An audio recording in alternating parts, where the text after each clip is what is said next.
Welcome to the Holistic Soul Sisters Radio, a channel created to help you heal holistically and grow spiritually. I'm your host, Mandy Rose. I'm not afraid to talk about taboo subjects, so nothing is off limits here. Make sure you hit subscribe and get ready to learn more from me and other experts on all things health, spirituality, astrology, lifestyle, relationships, and so much more. I hope you enjoyed today's episode. Let's begin.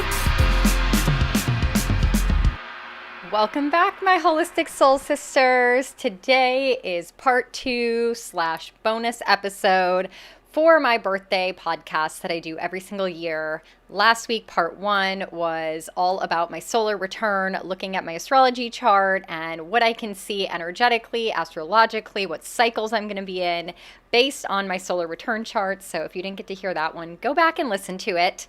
But today we're going to talk about something a little bit more practical, a little bit more tangible, and that is about our physical bodies and how we can anti-age. And this is something I have been striving to do every single year. The older I get, the younger I want to feel. And a little bit of my backstory, when I was in my 20s, early 20s, I got diagnosed with an autoimmune condition. I was on birth control from the age of 14 until the age of 24, so almost a decade. And as soon as I got off, my body went haywire and I realized that I was gaining weight, I was fatigued, I was having all sorts of issues. Lo and behold, it was related to my thyroid and to hormonal imbalances that were probably underlying the entire time I was on birth control. It was just masking it and I had no idea. So in my 20s, I was actually very unhealthy. I was drinking alcohol, of course. I went to college and wasn't eating regularly, let alone healthy foods. And so by the time I had discovered this thyroid issue, it was actually an autoimmune condition. And so I got on Synthroid and was taking medications. I was trying to see different doctors due to gut issues, skin issues, body pains, all of these things. And I just did that for about another 6-7 years until I turned 30. And at 30, I decided to commit to my health, do whatever it takes to start reversing the damage I had caused in my younger years. And that led me to reverse 2 autoimmune conditions, one of them being Hashimoto's, my thyroid autoimmune condition, and celiac disease. And so at 30, I was actually getting healthier and younger cellularly. And now I'm 36 and I feel like I am healthier, more vibrant, I have more energy, and I just feel better year after year. So this episode, I want to give you some tips, tricks, resources on ways that I focus on my body and becoming younger and younger every year. And no matter what age you are, you can reverse the damage of time. And I know this sounds so crazy because you're probably like, oh, I've had this certain health issue for 20 years. How am I going to get rid of it? This isn't about getting rid of anything. This is about optimizing our body's cellular function, right? We know that our cells replicate all the time. Our human body is in a constant state of regeneration.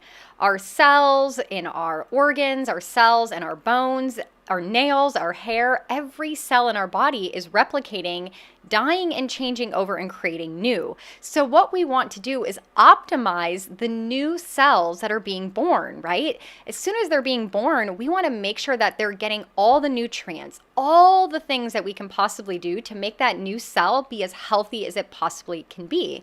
And after an extended period of time, every cell in, let's say, your liver, every cell that's a part of your bones is going to have an opportunity to be new.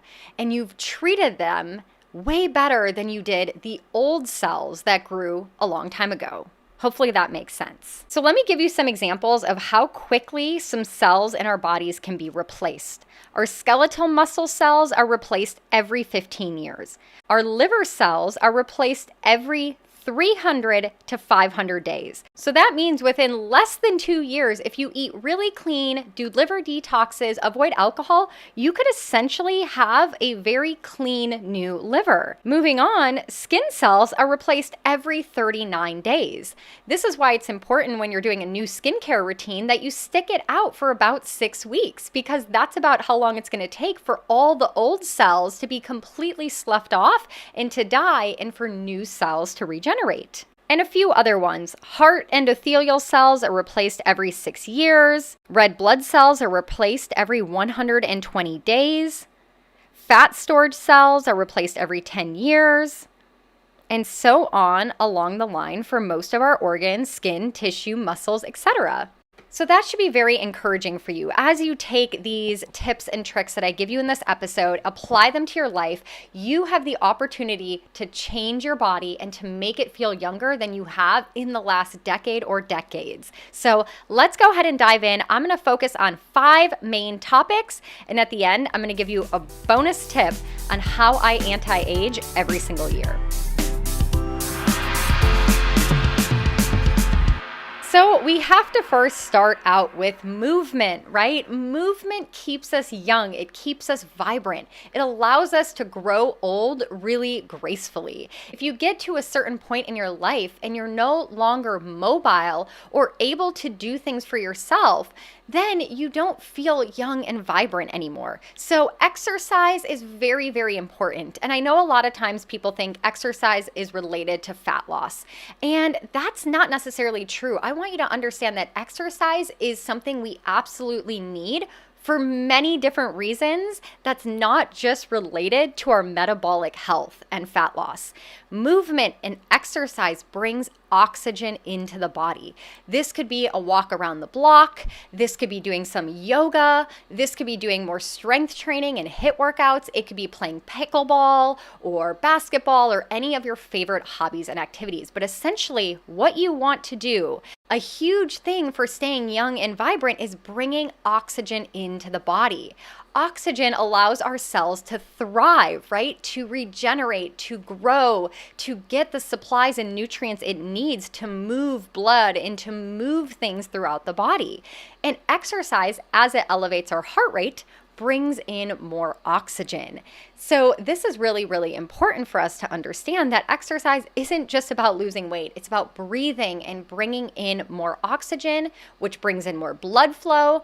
More blood flow allows more nutrients to be spread throughout the body to all the different arteries and veins and vessels that don't get a lot of flow when we're just sitting still at our desk all day. So move, move, move in whatever way feels comfortable for you.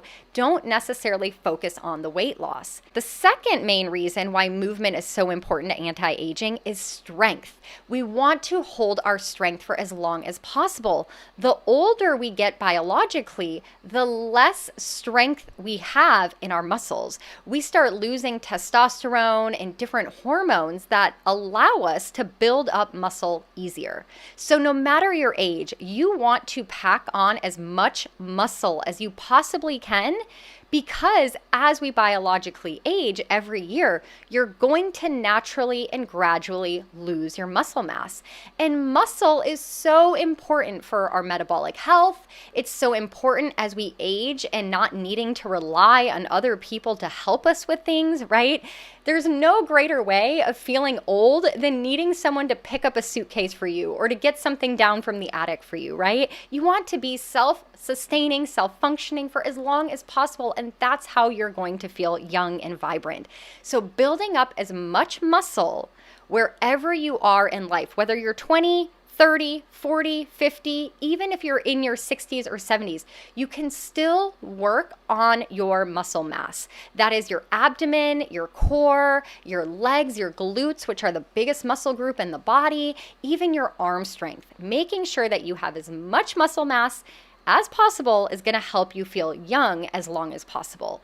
Also, we now know through many research studies and this recent pandemic is that the more muscle mass you have when you get sick, whether it be a virus, a long-term illness, an accident, you're able to recover quicker and you have less overall damage to the body because you have muscle. So let's say that you have 20% muscle on your body and then you get sick and you're bedridden for 2 weeks and you lose half your muscle mass. Now you only have 10% muscle when you're done with that illness. But let's say on the flip side, you've been strength training, you've been building up your muscles, and you have 40%, right? 40% muscle, and then you get sick. And now you lose 10% of that. Now you still have 30%. So it's really, really important to build up your strength when you feel good and to prioritize that in your day-to-day routine. And the third major reason it is important to exercise for anti-aging has to do with what we call the mitochondria. When we exercise, specifically doing HIIT workouts, pushing our body past that point of comfort, right? Going a little deeper, going a little bit longer, going a little bit harder, and then backing off, and then doing it again and backing off, for about 10 cycles. You can do this as simply as walking on a treadmill. Walk really fast till you feel kind of out of breath, and then slow down and walk until your heart rate gets stable. And then you're going to do it again till you're kind of out of breath, maybe 30 seconds, and then go back down and catch your breath. And you want to do that for a round of about 10. You can do that with walking. You can do that on the bicycle. You can do that with jumping jacks, any kind of movement. You can do HIIT style workouts. And what that does, besides bringing in oxygen, besides strength training, is increasing your mitochondria's performance. And that's going to lead me into tip number 2 on anti-aging, and that is focusing on your mitochondrial health. This is something I focus on every day. It is a top priority of mine because mitochondria are the powerhouse of your cell. Every single cell in your body has a mitochondria. So let's go back to biology class, if you can remember way back when in school, when we learned about the cell, right? The cell was like this little round blob. And then within the cell, we had chromosomes and ribosomes and the nucleus. And then we had different minerals like potassium and calcium and sodium that could go in and out of the cell, depending on if it had electrical currents. I don't know if you remember all this from biology class, but within the cell, we have the powerhouse in the nucleus called the mitochondria. And the mitochondria's role, its function, is to output energy, to convert things to energy so that you and your cells have the energy that we need to do the basic life things, to breathe, to move, to think, to blink, to create, to heal, to repair damage in the cells, to repair damage in the body, to fight immune attacks from viruses and pathogens and parasites. We need mitochondria. And I think this is so often missed as a holistic health coach and someone who's worked with a lot of clients for many different health reasons, simply from fat loss to as complex as mold illness. Mitochondria is so overlooked. And yet it's the most important thing. You can take all the supplements, you can go to the gym every day, you can do all the other things, but if your mitochondria is not converting energy input to energy output, you're going to feel exhausted, you're not going to heal, your body's not going to be able to repair damage, right? Are you kind of following? Does this make sense? And the mitochondria can be stimulated for many different ways. And oftentimes our mitochondria get damaged. This has been so true through the pandemic. We have been seeing so many research studies now on long haulers that it's actually a mitochondrial issue as to why they're not healing, why they're not getting better. It's not because they haven't rested long enough. It's not because they didn't take enough medication to heal the virus. It's not because they have underlying conditions. It's because the powerhouse of their cells has been so damaged by that viral load. It is so exhausted from working so hard that it's run out of energy. It's tapped out. It's burnt out. It's out of gas. And we have to reboost and repower the mitochondria to turn that factory back on, to turn the gears back on, to start bringing energy back into our body. Oftentimes people talk about adrenal fatigue, chronic fatigue syndrome. I'm so exhausted. I can't get out of bed. I have no brain power to work on more than 1 or 2 tasks at a time. And they blame it on, like I said, all these health conditions. Mitochondria, mitochondria, mitochondria. Look it up. If you don't know what it is, you want to learn more, I'm telling you, mitochondria has been shown in so many research studies. Just type in mitochondria and anti-aging and your mind will be blown. So much research. People are now focusing on turning back the hands of time and to cellularly reduce aging by stimulating our mitochondria. And some of the things that our mitochondria is responsible for in specific is, like I mentioned, energy production, decreasing old cells that like are damaging to the body, getting rid of them. It's important for our gut health. We have so many gut cells and that each one has a mitochondria, so we need that. It's responsible for stem cell regeneration. It's responsible for our appetite, our metabolism, immune system. I kind of mentioned all of those. And in order to understand how we can make our mitochondria function better, we need to take a second to talk about things that damage the mitochondria. So these are things that you're going to want to cut out. Stress, any kind of stress, even working out too much. If you are not getting enough calories, if you are working out after work when you're already exhausted, if you're not properly hydrated, if you're not eating enough fruits and veggies to sustain your workout and the damage your workouts are causing, if you're not eating enough protein, you're going to the gym, shredding your muscles, you must be eating enough protein to repair those muscles. If you're not doing that, workouts can be a source of stress instead of a form of healthy and healing activity. So stress, that's emotional stress, physical stress, mental stress, all of those things. Stress damages mitochondria. Pathogens, parasites, viruses, bacterial infections, all of those are also stressors on the body. They make the body have to work overtime, which is essentially what stress is, working overtime. So stress damages mitochondria. Sugar, totally, because sugar can increase yeast and fungus in the body. And when we have an increase of yeast or dysbiosis or bad bacteria due to sugar, we now have a stressor on the body, right? Toxins, obviously toxins, the exposure that we have to our environment and pesticides and chemicals and blah, blah, blah, blah, blah, damages the mitochondria because it's having to work so hard to remove them from the body that they get burnt out and tapped out. Poor sleep, obviously, because sleep is meant to regenerate and repair. And so for the hours of rest, we're not moving, we're not thinking, we're not blinking. There's so many functions when we're sleeping that are shut down, so we can prioritize repairing and rebuilding. EMFs, right? Being exposed to all these weird frequencies from your laptop, your cell phone, to Bluetooth speakers, to all the smart apps and appliances you have in your home. All these things are a vibration that disrupts the electromagnetic communication within your cells, right? We know that our cells runs on electrical currents. And so that's going to damage the mitochondria. Artificial lights, which we're going to talk about that right now. So being exposed to LEDs, being exposed to like those really old office lights, when you go to an office space and it has like those super fake artificial lights, any kind of artificial light exposure will damage mitochondria. And a lot of medications can damage the mitochondria. So medications like Tylenol, many antibiotics, some worse than others, like any kind of like Cipro or fluoroquinoline, any kind of those antibiotics, big fat no-no. There are a certain class, like I just mentioned, of antibiotics that have shown clinically in many studies that they disrupt the mitochondria so bad that you would get a diagnosis of what's called being floxed, meaning that your mitochondria are so shut down that you might not even be able to walk. It can rupture tendons, it can damage the body. I could go on a way tangent, but just know that whatever medications you're taking more than likely are probably damaging the powerhouse of your cell.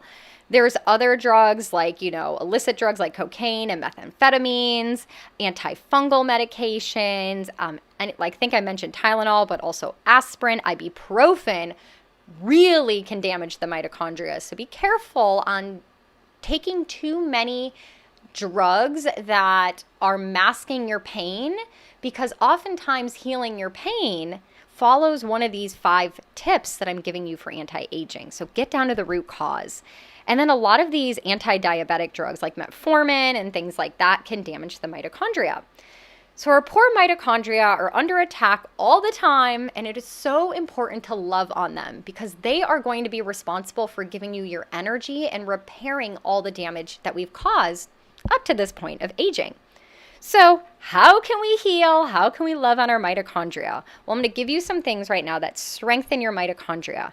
And one of them is red light therapy. You guys know I'm a huge fan of red light therapy. You can do some research on red light therapy and mitochondria. But essentially, what happens is the red light stimulates stem cell production and helps your mitochondria turn back on, right? This factory is burnt out. The workers are exhausted. We've run out of resources and fuel to keep the factory running, outputting energy. And so they had to close the factory. And that's oftentimes what's happened within our cells.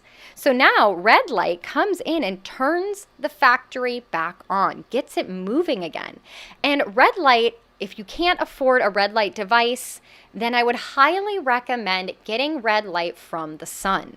So sun exposure, the sun has all spectrums of light, right? It has the whole rainbow, and part of that being red light. Now, obviously, due to modern day environmental chemicals and toxins and pollution, sun damage can be not good for the body. So in order to get the best amount of red light exposure with the least amount of damage to our cells from the UVB rays is by going out the first hour of the day or the last hour of the day. It is at that time when the sun is rising on the eastern horizon or setting on the western horizon that the sun's rays, the spectrum of light that we are being exposed to most, is the red light, because this is how the fraction of light comes through our atmosphere. So going out in the morning for 1 hour, sitting out, no sunscreen, and getting as much of your skin exposed to the light, the sunlight, as possible is going to bring in red light into your mitochondria. Same thing in the evenings. Now, talking about light, one other thing that we want to pay attention to for our mitochondria is in the evenings, when the sun goes down, do not expose your body to any kind of artificial light. Red light only, because red light reminds the body to stimulate melatonin naturally. If you are still being exposed to blue light, artificial light, blue light from your TV, your cell phones, any of those things, then your body is getting the signal from the blue light that it's still daytime and we need more cortisol, not melatonin. So pay attention in your house. What I like to do is in the evening, we switch all of our lights to a red light. So if you have if you do have smart lights with the color change, make sure they're red. I use salt lamps, they give off that like pink reddish hue. I make sure on my cell phone that I reduce the blue light exposure when the sun goes down, and then it has like that red rosy tint on my cell phones. I don't watch TV at a specific time in the evening. So light exposure, red light, especially if you can get a red light device. If you can't, get out in the sun. Another way that we can improve and strengthen our mitochondria is cold water baths, cold showers, cold water baths, ice baths, cryotherapy, anything that forces our body to go past that energetic point of discomfort. And that's when I said earlier about working out. If you do HIIT workouts being that you walk on a treadmill as fast as you can, and then when you're out of breath, relax, catch your breath, and then start over again and do these cycles of pushing your body. Cold water does the same thing. It stimulates the powerhouse to wake up, jolt it awake. So I am not a fan of being cold at all, but there are so many studies being done on cold water, cold shower, ice baths, cryotherapy in relation to anti-aging because it improves our mitochondria's function. Another one is going to be fasting. Fasting allows our body to take the time off from digesting food, from working really hard, to going into a state of let's find the damaged cells, let's try to remove the cells that are causing harm first before we use the energy from sugar or carbs or fats or whatever we're eating. So when we're talking about fasting, it could be a 10-hour fast, it could be a 16-hour fast. Not every single day, maybe once or twice a week, you go from 8 p.m. as your last meal and not eating until noon the next day. Now, this is a touchy one because if you're a female and you're having hormonal issues and other issues, fasting may not be optimal for you. This is something I do on a regular basis to promote my mitochondria's functioning. And a last thing that's really going to help with mitochondria is going to be heat shock proteins. So sauna, sweat sessions, infrared saunas, things that are forcing you to sweat, because when we are exposed to heat in saunas or heat from working out or we're sweating, it stimulates what's called heat shock proteins. And heat shock proteins in our body protects us against a lot of different illnesses and diseases. It promotes longevity. It protects us against a lot of cardiovascular things like heart failure and atherosclerosis. It protects our brain against neurodegenerative diseases like Alzheimer's and Parkinson's and Huntington's. So stimulating heat shock proteins through hot exposure is also going to help not only the mitochondria, but improve your longevity and therefore helping you anti-age. So let me give you a few vitamins and supplements and things that you can take that also are vital to improving our mitochondria. You could do all the sun exposure and the fasting and all the things I just mentioned, but we also need different assistants, worker bees, to help the factory stay on. So one of those is magnesium. Magnesium is so vital. It is so important. As a health coach, I'm always encouraging everyone to take magnesium. It is responsible for over 300 different functions in the body, and yet we're all deficient in it because we used to get it from the soil, but due to mass consumerism and over farming, most of our soil is minerally depleted. So magnesium, I take magnesium glycinate, about 400 milligrams a day, 200 in the evening, 200 in the morning, and that works for me. So see what works for you. The dosing might be a little bit different, but that's the form of magnesium that I like the best. Another thing that's really good for supporting the mitochondria is green tea. I am obsessed with green tea. I drink it almost every single day. I don't drink any coffee. I've never had a cup of coffee in my life. I'm glad because it's so acidic, and acidity leads to aging and oxidative stress, which we're going to get to next. So no coffee for me. Instead, I drink a lot of green tea. It protects the mitochondria in your brain, in your heart, in your muscles, in your liver, because it's helping mitigate the stress that we were just talking about. Also, you can take acetyl L-carnitine, you can take quercetin, which is many studies on quercetin and CoVIs, so definitely quercetin. Lipoic acid, alpha lipoic acid, ALA, it's called. Omega-3 fatty acids. So important to get healthy fats in your body. Coconut oil, avocados, flaxseed oil, chia seeds, so important. So omega-3 fatty acids, I take a spoonful of flaxseed oil every single day to help with anti-aging, mitochondria, all the things. Another great thing that you can take is PQQ. This is huge. If you are someone who is struggling with tip number 1, movement and exercise, and you're having a hard time with the recovery and you feel so sore for so long, that means that your mitochondria are not working. Your powerhouse of the cell is not working. And so you're sore because you can't recover. You can't repair the damage because the factory is closed, right? So PQQ is an amazing supplement that helps turn the powerhouse back on. So when I was trying to get back into a workout routine after my mold exposure and I had not worked out for over a year, I would take PQQ and then go to the gym and I would feel so much better. There's a couple other supplements like NAC, creatine, resveratrol, CoQ10. There's a couple other ones, but we're going to talk a little bit more about all those in tip number 3, which is antioxidants and reducing inflammation. But essentially, everything that helps with tip number 3 is going to help for this tip in the mitochondria section. And lastly, if you're really wanting to address this issue as quickly and fast as possible, especially if you're dealing with chronic illness, long haulers, you're having all the symptoms of mitochondrial dysfunction, the supplement that I've noticed that helps me the most is from Cellcore, which is called ATP, Mito ATP. I had it in a dropper form. It's now changed to a capsule form.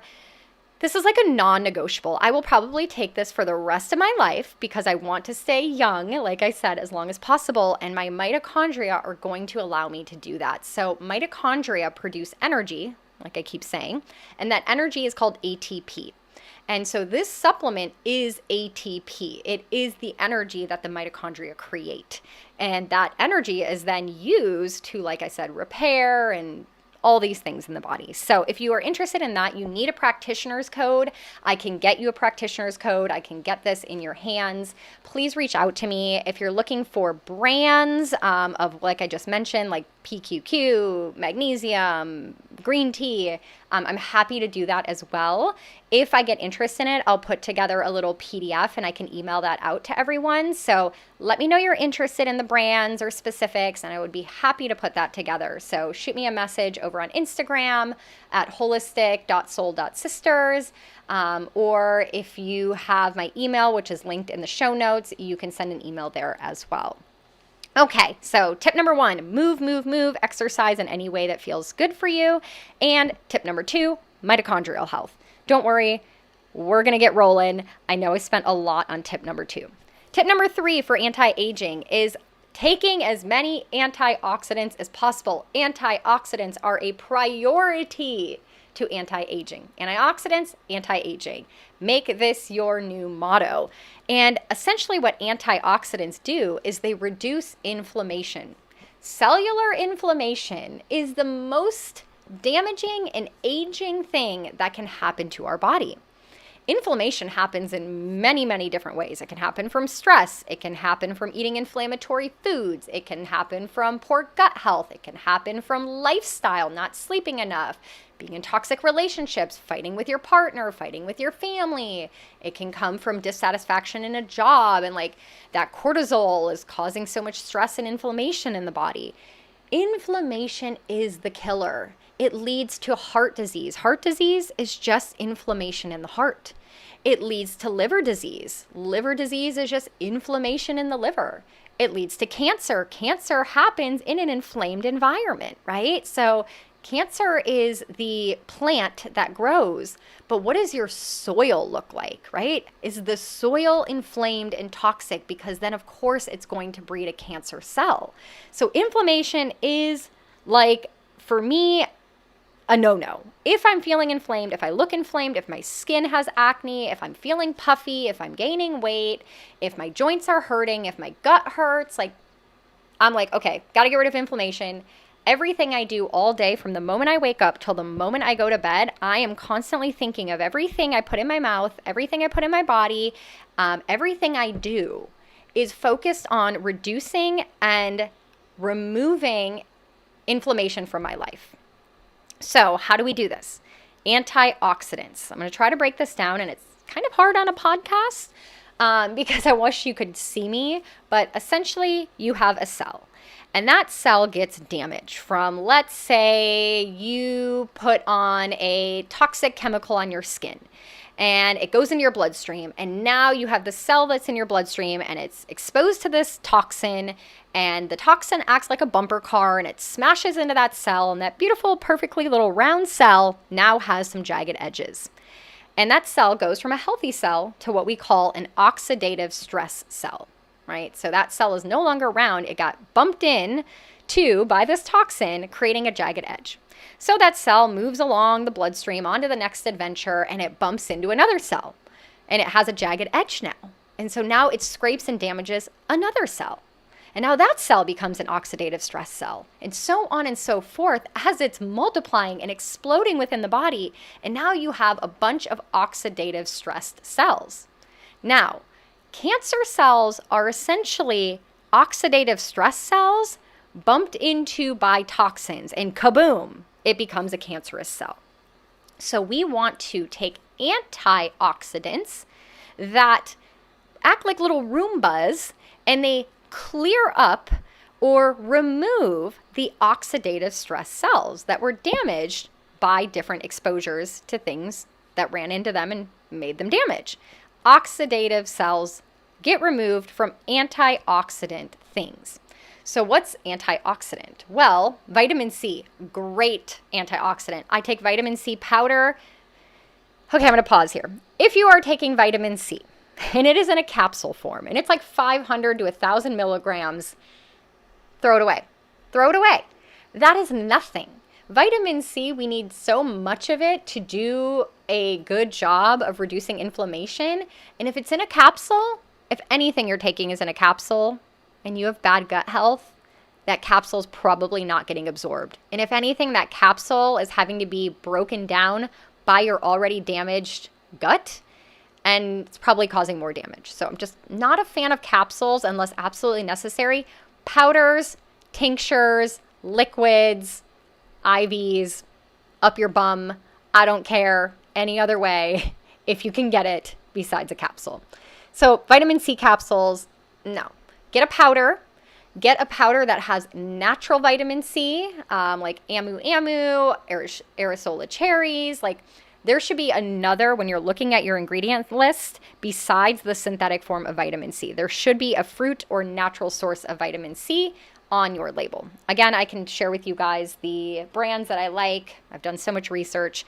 Just let me know if you're interested, and I can put a little anti-aging PDF together for you. So besides vitamin C, PQQ, quercetin, there's so many different supplements that you can take. You can just Google antioxidant supplements, but food sources are going to be the best. Like I just mentioned, right? Taking in foods, you're not only going to be getting the antioxidants, but you're going to be getting all these other phytonutrients and minerals and other things that benefit you in other ways. Really favoring food sources of antioxidants than necessarily just taking supplements. So like I said, I spend all day focusing on how I can get in more antioxidants into my diet. And a way that I do that is by looking at what's called the ORAC scale, ORAC. The ORAC scale it stands for a long thing: oxygen, radical, absorbance capacity. And essentially it means this number, this value, this measurement that's given to fruits and veggies and foods indicates how high of an ability it has to remove those oxidative stress cells. So the higher the ORAC, the higher anti-inflammatory that food is. So essentially, I'm going to give you guys some examples. Peppermint is really, really high on the ORAC scale. Oregano, nuts, cranberries, beans, lentils, raspberries, apples, peaches, cherries. There's so many things. And the highest ORAC foods in the world, I'm going to give you just a couple of them: cloves, cinnamon, oregano and turmeric, acai, and cacao. And you guys know I love me some cacao. I drink cacao almost every single day. Most people know chocolate is healthy for you. It's not the chocolate. Chocolate has sugar and dairy, and those are inflammatory. Don't do that. Cacao itself, the pure cacao powder. So we want to be increasing the anti-inflammatory foods. When it comes to also reducing inflammatory foods, I'm going to give you the list of the most inflammatory causing foods that you're going to want to remove if you want to anti-age. One being sugar. Sugar doesn't do much for us. It ages you so fast. Look up the research. It's just a solid no. Number two is dairy. Dairy has hormones in it that stimulate our female hormones and some hormones that also affect the males, and that can cause us to age faster. One of them being growth factor hormone. Milk is fed to baby cows. Milk is fed to baby humans. Milk is fed to baby animals to make them grow faster. When you are 50 years old, do you want to grow faster? I don't think so. So removing dairy is so important. Number three, eggs. Eggs can be very inflammatory, especially if you have underlying autoimmune conditions. It's just a solid no. Soy can be very inflammatory.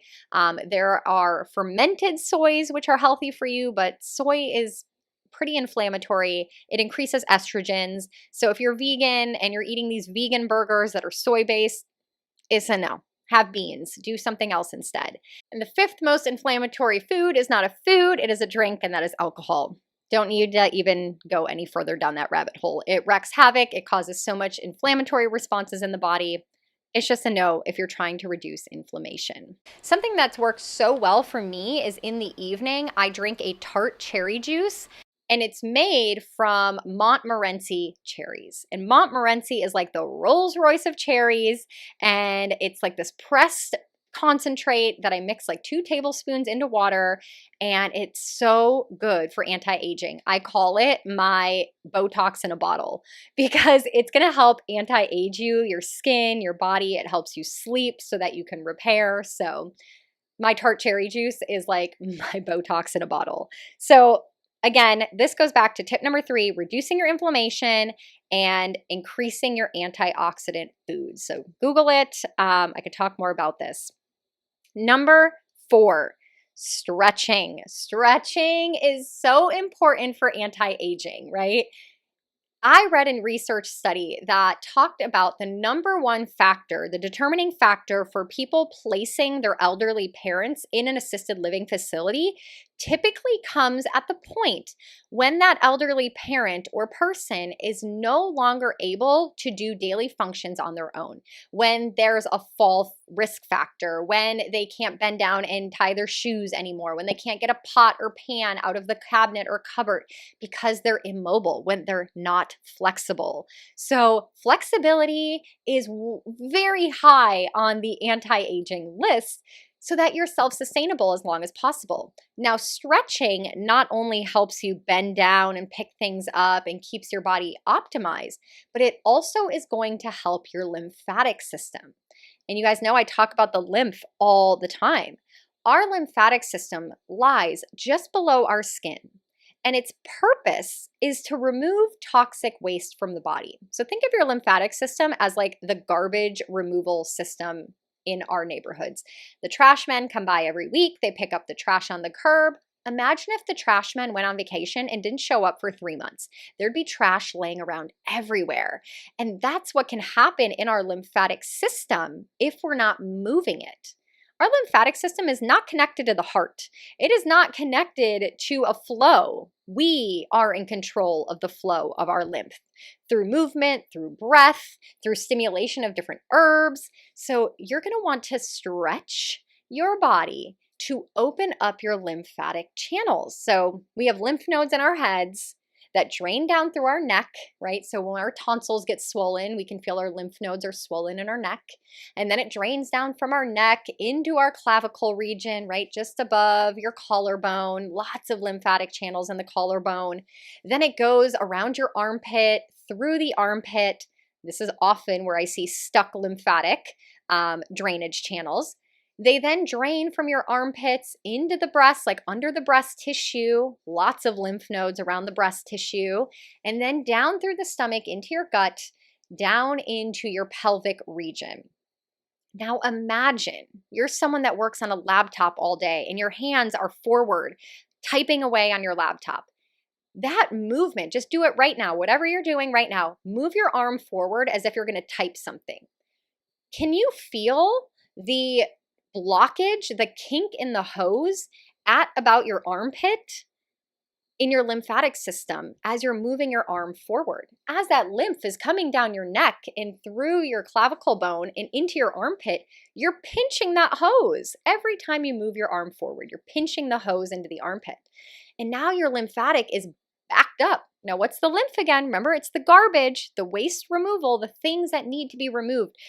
Old toxins, viruses, bacteria, all those old cells that were killed off get trapped in your lymphatics. And so now our armpits smell, right? Because we have a bunch of garbage pinched in our underarms from moving our arms forward, from texting on our phones, from reaching forward all day.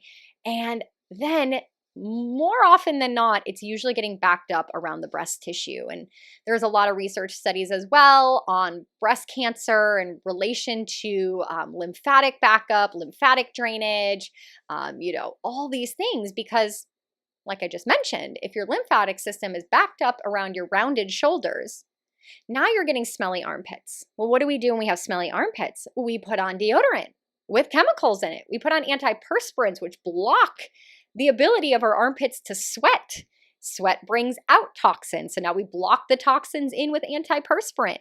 Well, what's going to happen underneath the surface? Yeah, you're not smelly, but all that garbage is now sitting in the breast tissue, in the armpit lymph nodes. And that's not good. So lymphatic drainage, lymphatic movement, paying attention to the lymph, stretching, opening up channels of blocked lymph. Oftentimes, our hips are tight, your legs are tight. That is related to your fascia and your lymphatic system, the hoses being kinked. And if your hoses are kinked, you're not bringing in blood flow. And if you're not bringing in blood flow, you're not bringing in nutrients. And if you're not bringing in nutrients and you're not bringing in oxygen, and what do we need for number one? We need more oxygen, right? Oxygen is going to help us stay young. So this all really ties together. So stretching, important for flexibility, for movement, for self-sustainability and living a long life by staying active and doing the things you love without needing the help of others. So start stretching. I don't care if you're 20 or you're 50, stretching is so important. My rule for anti-aging is if I'm watching Netflix, I am stretching. Even if I'm only stretching my fingers, if I'm doing hip stretching, if I'm stretching my neck, if I'm watching Netflix, I am stretching. That is my rule that I live by. Okay, number one, movement. Number two, mitochondria. It is your best friend. Number three was reducing inflammation and taking more antioxidants. Number four, stretching and moving the lymphatic system. And we've made it to number five. My number five tip for anti-aging is removing toxin exposure in any way, shape, or form. Detoxing, decreasing the stress on the body from viruses, bacteria, pathogens, parasites, heavy metals, pesticides, all of these things.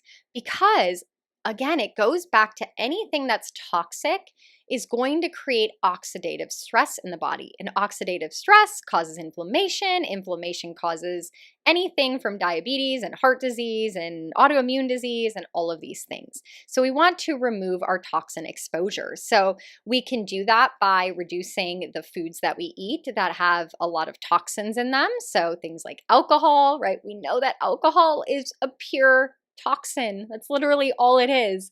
So removing alcohol is going to anti-age you, I think, probably faster than anything. We've all seen people who drink too much and their skin looks saggy. They have lots of wrinkles. They're just looking not vibrant. They are always tired. They don't have high energy. So obviously removing alcohol is going to be one of the easiest ways for you to anti-age. Reducing toxic exposure in your food is going to be things like going to organic when you can, because if it's not organic, it's usually being sprayed with pesticides and chemicals to keep that food alive, quote unquote, alive longer, aka not look moldy at your grocery store. So you're going to want to go organic so there's no Roundup or chemicals sprayed on your fruits and veggies. Also, when you're looking at toxin exposure when it comes to processed foods, when you're reading the ingredient label and you're seeing things like food colorings or food dyes, no. Big fat no. Food dyes are chemicals, right? And we don't need our food to have red and purple coloring to it. We just need it to be what it is. And look at your food as a way to keep you healthy and not necessarily as a way to like bring pleasure into your life, because we're going to talk about that in the bonus tip. So removing toxin exposure is removing the foods, it's removing the chemicals you put on your body. So often those perfumes and body washes and sprays and sunscreens and all these things with chemicals goes on your skin, goes into your bloodstream, and it creates oxidative stress. Also removing toxins as far as heavy metals. This is so important. You want to make sure that you're drinking clean, filtered water. When I say clean filtered water, I don't mean out of your refrigerator. That filter in your refrigerator is not doing anything. I'm talking about Berkey, reverse osmosis, any kind of filtration system that is removing the chemicals and the heavy metals. Removing toxins in your dental work, mercury fillings, not using aluminum to cook with, right? Aluminum foil is going to leach aluminum into your food. So now you've increased your heavy metals. So chlorine is a really big one. If you take baths, you're going to want to get these tablets you can get on Amazon, like vitamin C tablets, that is going to mitigate, neutralize the chlorine in your tap water. If you're going to take baths, you don't want to bring chlorine into your body. Removing toxin exposure when it comes to EMFs and environmental things, like you don't want to have your cell phone next to your body when you're sleeping because that creates oxidative stress. You want to be careful with how many smart plugs you have, smart light bulbs, all those things that are, again, going to change your body's energy vibration, causing damage to the cells because it's not natural. Another way we can remove our toxin exposure is by removing the pathogens, parasites, viruses, and bacteria that live in our body rent free on a daily basis. And so we have all this bacteria, yeast, like I just mentioned, that's really small. Like it doesn't really make a difference on a small scale. There's a little bit of yeast and a little bit of bacteria and a couple different viruses and some staph and some strep and some this and then some that. But when they all get together, it creates too much stress on the body. Our immune system doesn't know what to fight first. So you want to actively spend time throughout your year doing regular cleanses. That it's going to help reduce the buildup of these pathogens and parasites. So I do a really good parasite cleanse twice a year where I spend about 2 months taking different herbs and supplements that's going to kill not only parasites, but yeast and different viral loads, because we live in a world where we're going to be exposed to viruses. And when I'm exposed, I don't want my body to already be fighting 4 or 5 other things that were low grade infections. You know, maybe they weren't doing anything crazy. But when you combine that with a big virus or a big fighter, that's when the immune system gets tapped out. So I think it's really important to get as many toxins out of your body, doing a liver cleanse, a gallbladder flush. I mean, your liver is like a filtration, right? Imagine if you have a fan in your room and you never change the filter. If you don't change the filter, it's going to get clogged up. And that's kind of what's happening in our liver. So you got to change the filter, take some herbs, stimulate the liver, do a cleanse, remove alcohol, all those things. To reduce my toxic exposure and pathogens and parasites and viral loads, I do parasite cleanses 2 times a year where I spend about 2 months taking herbs and different things to reduce these bugs in my gut, in my liver. You know, parasites can migrate throughout the whole body. If you want more information on parasite cleansing in specific, I have a whole episode on parasite cleansing, or feel free to reach out to me. But this is a huge thing for anti-aging. I have seen people in their 60s do 2 rounds of parasite cleanses and feel 10 years younger. It is incredible what reducing our toxic exposure can do to our health and making us feel younger and younger every single year. So definitely put this on your list for anti-aging. And that leads me to my bonus tip. The first 5 were very obvious. I hope I gave you some more in-depth explanation as to why you should make this a priority, why you should make it a part of your daily lifestyle. But number 6 is a little bit different. And most people don't think about this when it comes to anti-aging, and that is experiencing more joy. I mean, we all hear it, right? Joy keeps us young, it keeps us happy. But there's this huge thing when it comes to having true, genuine joy. Joy is a thing that oftentimes we don't feel like we have time for, or we feel guilty for because maybe someone else doesn't have it as good as us. And so we feel guilty if we have joy and they don't. We don't know how to experience joy, right? A lot of times people, when I work with them as clients, they're like, well, I don't know what makes me happy, or I don't know what's fun, or I haven't had joy in a long time. So joy is something that you should definitely prioritize and figure out. Is scrolling social media truly bringing you joy? Or are you distracting yourself because you don't know what else to do that would bring you joy? Are you not having joy because you have too many of these other stressors in your life, right? Reducing stress. And so you have more time for joy. Is it an emotional block, where there's guilt involved?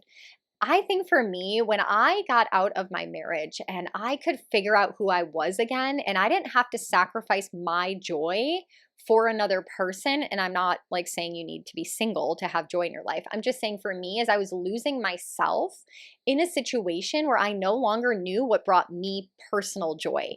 And I could start exploring that. And I love going dancing.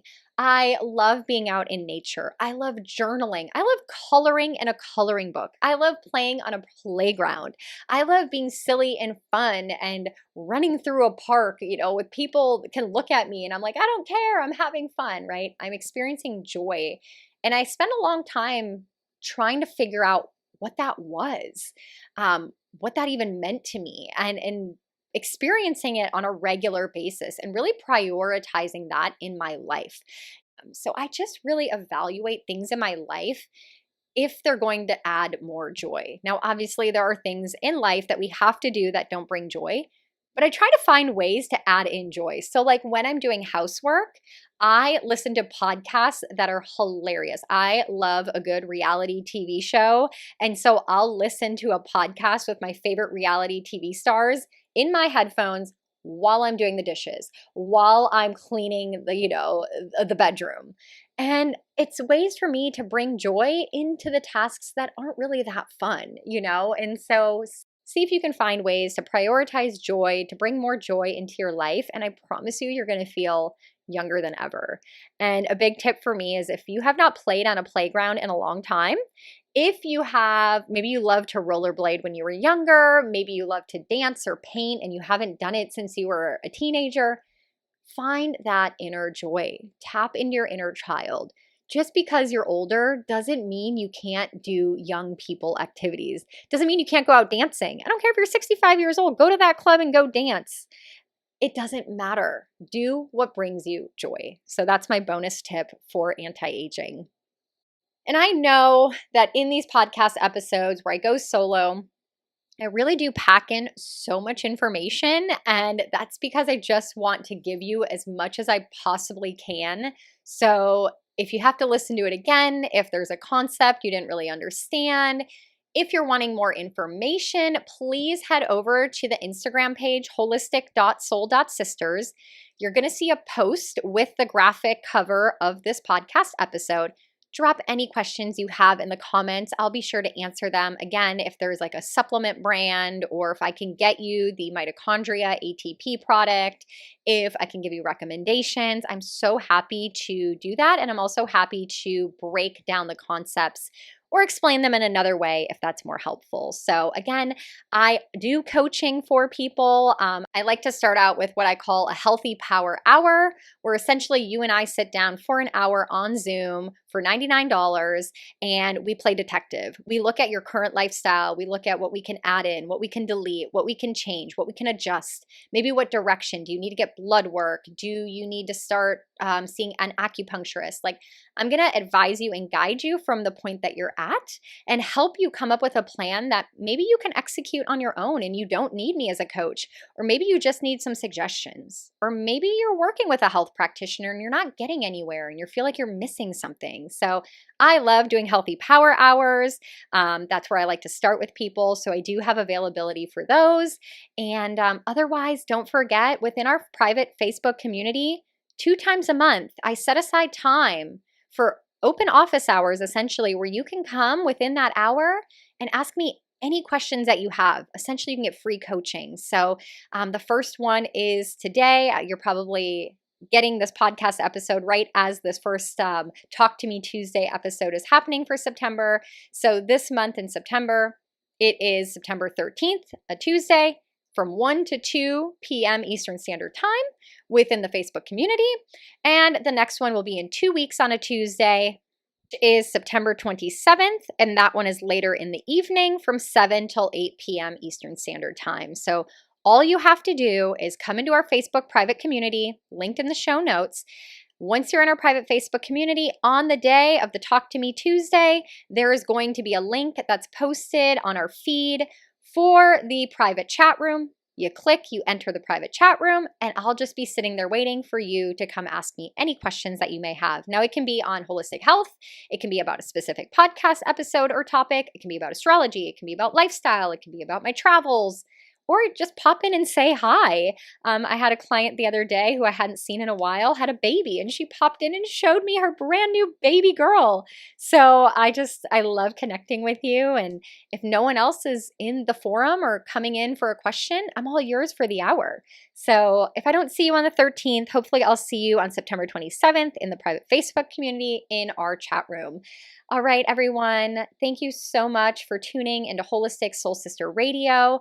I hope hope I brought you a lot of valuable content today with my anti-aging episode. And if there's any other topics that you want to learn more about in regards to holistic health and healing or spirituality, I am happy to create podcast episodes around that. So please subscribe if this is your first time listening to this channel, or please help me grow this channel. I've been doing this podcast for a while, and send this episode or one of your favorite episodes to someone you love and care about. Give them a little bit of inspiration, and make sure to connect with me over on the Instagram page, where I put out so much more content, from Wellness Wednesdays to Favorite 5 Fridays to Astrology What's in the Stars Saturdays.